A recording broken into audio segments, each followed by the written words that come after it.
জয়গুরু everyone. পরমারাধ্যা জগৎজননী Shri বর্মার জন্ম মাহ শ্রাবণ মাহ হে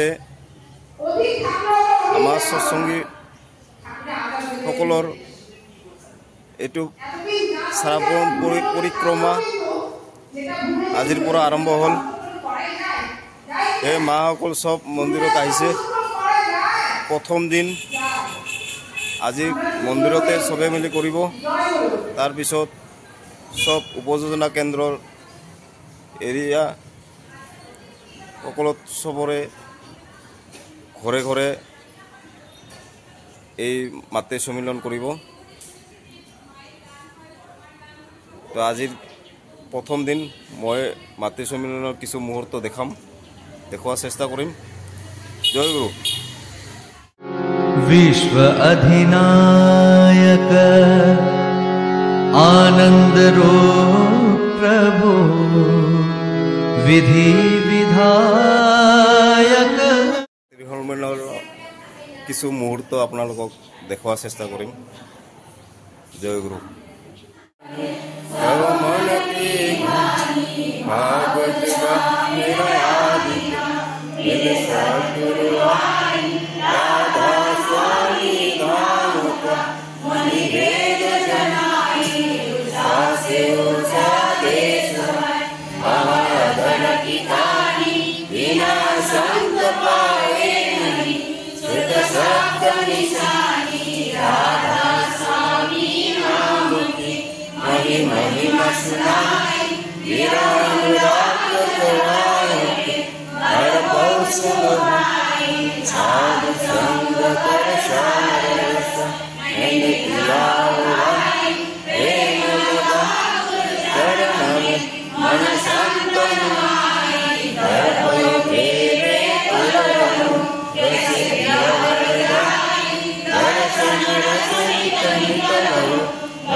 अब करो दया भरत कुशो उमदारे अति विलंब दया करो मेरे साईया क्या प्रेम किदा दुख दुख कुछ व्यापी नहीं छूटे सब होता।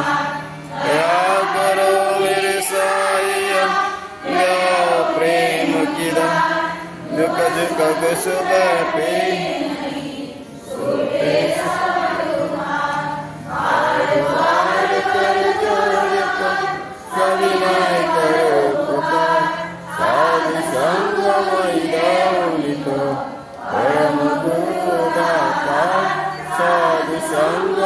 इदानितो परमपितादातः ब्रह्मा गुरुविष्णु गुरुदेव महेश्वर गुरुदेव परमो तस्मै श्रीगुरवे नमः अखण्डमण्डलाकारं व्याप्तं तत्त्वदं दृश्यं येन तस्मै श्रीगुरवे नमः अज्ञानतिरन्धस्य ज्ञानं सचरमितं येन तस्मै श्रीगुरवे नमः स्थावरं जङ्गमं व्यक्तं येन तत्त्वदं दृश्यं येन तस्मै श्रीगुरवे जगन्नाथं फलकं सुस्रासनं तत्त्वदं दृश्यं येन तस्मै श्रीगुरवे नमः अग्रहीतं तद्गुणनास्ति तस्मै श्रीगुरवे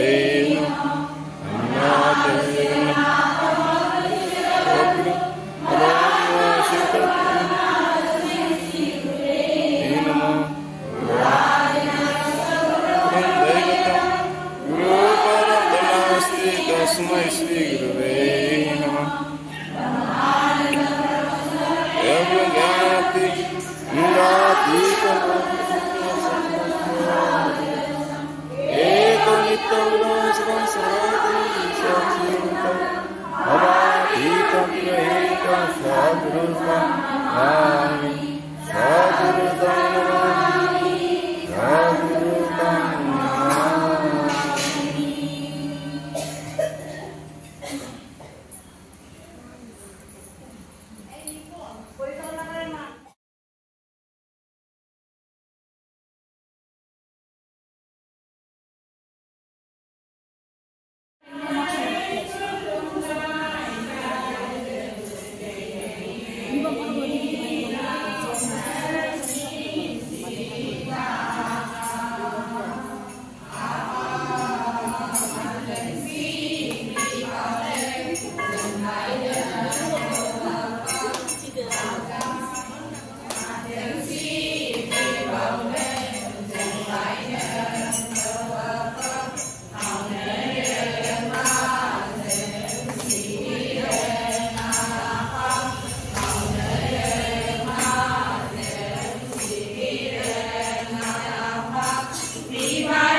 বহু বছর ধরে চলছে এবং সেটা আমরা আচার্য নির্দেশে, তাই তো?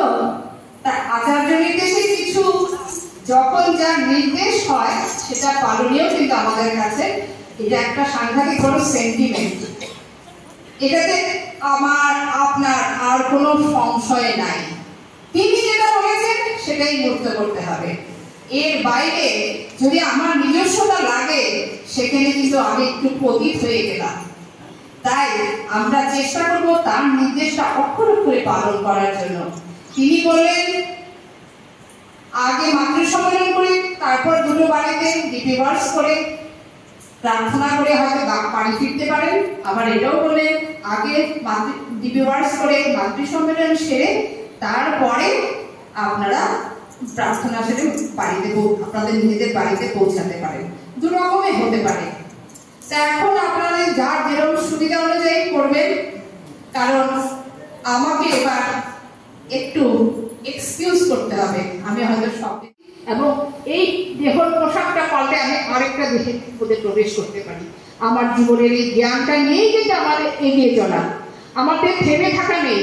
আত্মার কোনো কি হয় না, গীতায় আছে না, আত্মাকে মারা যায় না, ছেদন করা যায় না, পোড়ানো যায় না, ভেজানো যায় না, কিছুতেই কিছু করা যায় না। তো এই আত্মারই বিকাশ হয় করার মধ্যে দিয়ে। তাই ঠাকুর এই পঞ্চমহাযজ্ঞ দিলেন আমাদের ঈশ্বরীতির মাধ্যমে। এই পঞ্চমহাযজ্ঞ কি কি? দেবযজ্ঞ, প্রথমটা হলো দেবযজ্ঞ বা কি ব্রহ্মযজ্ঞ। দেবযজ্ঞ মানে কি? আমরা এই যে বিশ্ব দুনিয়ার মধ্যে যে আমরা বেঁচে আছি, আমাদের 33 কোটি দেবতা থেকে কিন্তু আমরা সবসময় পেয়ে আসছি। সূর্য দেবতা আমাদের আলো দিয়ে চলছে, গরম দিয়ে চলছে, কিন্তু আমরা বেশিরভাগ মানুষ সূর্য দেবতার পুজো আলাদা করে করি না। কিন্তু বরুণ আমাদের জল দিচ্ছেন, বায়ু দেবতা আমাদের বায়ু নিয়ে চলছেন, এরকম বহু দেবতা আমাদের অনেক কিছুই দিয়ে চলছেন। পুরো পৃথিবীটাই, বিশ্ব দুনিয়াটা আমরা কিন্তু পেয়েই নিজেরা গ্রহণ করছি, কিন্তু আমরা কি তাদের কিছু দিই কি? দিই না। তাতে করে কি হলো? আমরা বেঈমান হয়ে গেলাম না, চোর হয়ে গেলাম না, চোর হয়ে গেলাম। তাই হৃদয় শ্রীকৃষ্ণ বলেছেন, আমাকে যে অগ্রভাগ না দিয়ে খায় সে চৌর্য ভক্ষণ করে। তাই ইষ্টভীতি আমাদের করতেই হয়। ইষ্টভীতির মাধ্যমে 5টা মহাযজ্ঞ, একটা হলো দেবযজ্ঞ বা ব্রহ্মযজ্ঞ, 33 কোটি দেবতার উদ্দেশ্যে, যা আমরা দিতে পারছি না। ঠাকুর বললেন, গুরু রূপে তুমি আমাকে দাও, আমি সেই তোমার সেই ইষ্টভীতির অর্ধস্য জায়গা মতন পৌঁছে দেব। পারবেন? আপনাকে আমি যদি ইষ্টভীতি নিবেদন করি, সেটা জায়গা মতন পৌঁছে দিতে পারবেন? রাস্তা জানেন? জানি না, আমরা কেউ জানি না। তাই তিনি সেই দায়িত্ব নিয়েছেন আমাদের প্রত্যেকের ইষ্টভীতি সস্থানে পৌঁছে দেওয়ার। তাই আমরা তাকে একরকম কি চাকরি বানিয়ে দিলাম, পুরোহিত। পুরোহিত তাই দেবযজ্ঞ বা ব্রহ্মযজ্ঞটা তিনি আমাদের হয়ে করেন। যেমন আমরা বাড়িতে পুজো করলে পুরোহিত ডাকি তো, সেই পুরোহিত যেরকম আমাদের হয়ে পুজো করে দেয়, ঠাকুরও তাই হয়ে আমাদের করে। এরপরে আসে ঋষিযজ্ঞ। ঋষিযজ্ঞটাই বাকি আমরা বহু মানুষ জানি না। আমাদের প্রত্যেকের ফ্যামিলির একটা গোত্র আছে। আমার গোত্র হলো শাণ্ডিল্য গোত্র। তাই শাণ্ডিল্য ঋষির থেকে আমরা যা যা পেয়েছি, আপনাদের প্রত্যেকেরই গোত্রের ঋষি আছে। সেই ঋষির কাছ থেকে আমরা জ্ঞান পাই, নিয়ম কানুন জীবন চলনা পাই। তাদের থেকে কিছু পেয়ে চলছি, সমাজে অহরহ আমরা পেয়ে চলছি বংশ পরম্পরায়। কিন্তু তাদেরকে কিছু কিছু আমরা দেওয়াটা প্রয়োজনই মনে করি না। নিজের খুশি মতো আমরা পুজো আর্চা করি। তাই ইষ্টভীতির মাধ্যমে এই ঋষি যজ্ঞটা পরিপূরিত হয়। তিনি সেই ঋষিকে সেই অর্ঘ্য নিবেদন করে দেয় আমাদের হয়ে, আমাদের মঙ্গল। এরপরে আসলো পিতৃযজ্ঞ। পিতৃ মানে আমার পূর্বপুরুষ। প্রত্যেকের তো পূর্বপুরুষ হয়, তাই হয়ে গেছে শেষ। তো এইটা হলো শেষে পিতৃযজ্ঞ। তারপরে নৃযজ্ঞ, নৃযজ্ঞ মানে অতিথি সেবা। তারপরে হলো ভূতযজ্ঞ। এই পরে এই 3টা পরে আমরা আলোচনা করব।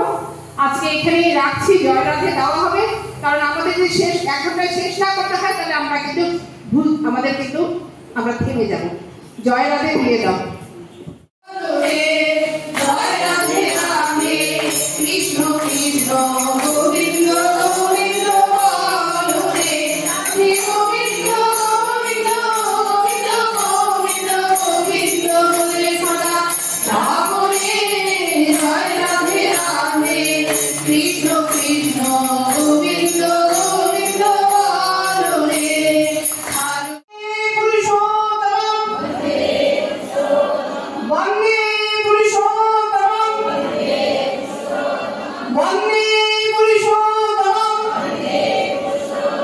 পরম প্রেমময় শ্রী শ্রী ঠাকুর অনুকূল চন্দ্র জি কি, পরম প্রেমময় শ্রী শ্রী ঠাকুর অনুকূল চন্দ্র জি কি, পরম প্রেমময় শ্রী শ্রী ঠাকুর অনুকূল চন্দ্র জি কি, পরমারাধ্যা জগৎ জননী শ্রী শ্রী পরমা কি, পরমারাধ্যা জগৎ জননী শ্রী শ্রী পরমা কি, পরমারাধ্যা জগৎ জননী শ্রী শ্রী পরমা কি, পরম পূজ্যপাদ শ্রী শ্রী বরদা কি, পরম পূজ্যপাদ শ্রী শ্রী বরদা কি, পরম পূজ্যপাদ শ্রী শ্রী বরদা কি, পরম পূজ্যপাদ শ্রী শ্রী আচার্য দেব কি, পরম পূজ্যপাদ শ্রী শ্রী আচার্য দেব কি, পরম পূজ্যপাদ শ্রী শ্রী আচার্য দেব কি, সৎসঙ্গ কি, সৎসঙ্গ কি, সৎসঙ্গ কি। বন্দে পুরুষোত্তম, বন্দে আর্য পিতৃ, বন্দে মাতৃবন্দন, বন্দে অহম দৃষ্টি দৈবতম, বন্দে পুরুষোত্তম, বন্দে পুরুষোত্তম, বন্দে পুরুষোত্তম। পরম প্রেমময় শ্রী শ্রী ঠাকুর অনুকূল চন্দ্র জি কি। উচ্চ সভা